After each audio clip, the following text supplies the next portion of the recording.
আমি X-ray room থেকে বলতেছি, ছাত্রলীগের সাহস হয় কিভাবে সাধারণ শিক্ষার্থীদের গায়ে হাত তোলার। কারণ আমি মারা যাইনি, এই যে তার প্রমাণ আপনারা ভিডিওতেই দেখতে পাচ্ছেন।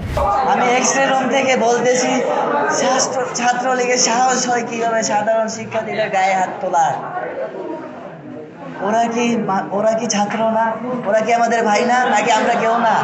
আমরা কি রাজাকার সবাই? আমরা কেউ রাজাকার না। আমার বাম পাশ, শরীরের বাম পাশ পুরো অবশ হয়ে আছে, আমি নাড়াচাড়া করতে পারতেছি না। আমার আরো ভাইরা আহত।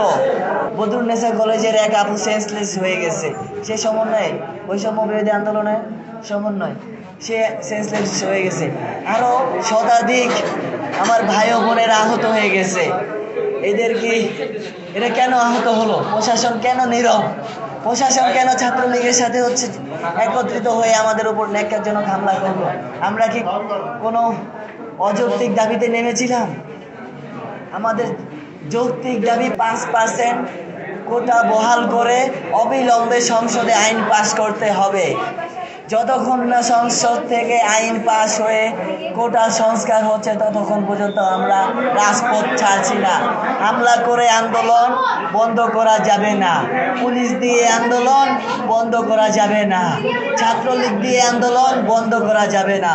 আসসালামু আলাইকুম, আমি ইব্রাহিম নীরব, সহ-সমন্বয়ক বৈষম্য বিরোধী ছাত্র আন্দোলন এবং সমন্বয়ক জাতীয় বিশ্ববিদ্যালয় শাখা। আমার নামে যে গুজবটা ছড়িয়েছে যে আমি নাকি মারা গিয়েছি অথবা ঢাকা বিশ্ববিদ্যালয়ের একজন শিক্ষার্থী নিহত হয়েছে, দুটোর একটিও সত্যি না। কারণ আমি মারা যাইনি, এই যে তার প্রমাণ আপনারা ভিডিওতেই দেখতে পাচ্ছেন। আর আমি ঢাকা বিশ্ববিদ্যালয়ের শিক্ষার্থীও না, আমি শেখ বুরহানুদ্দিন পোস্ট গ্রাজুয়েট কলেজে অর্থনীতি বিভাগে অধ্যয়নরত আছি, যেটা জাতীয় বিশ্ববিদ্যালয়ের অধীনস্থ প্রতিষ্ঠান।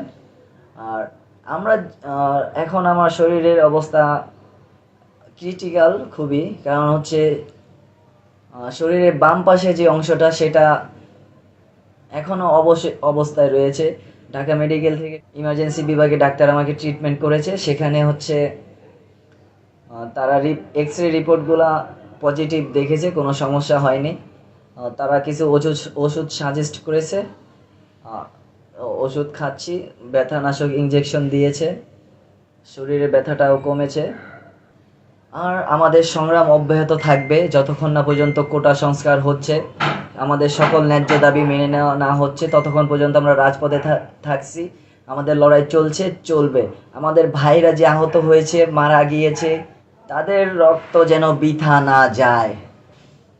সবাই প্রস্তুত হন, এখন আর ঘরে বসে থাকার সময় নেই, আপনারা প্রস্তুত হন, আমরা এই যুদ্ধের বিজয়ী হব ইনশাআল্লাহ। দেশ বিদেশের সর্বশেষ সংবাদ সবার আগে জানতে ক্লিক করুন risingbeauty.com। প্রতি মুহূর্তের খবর অনলাইনে।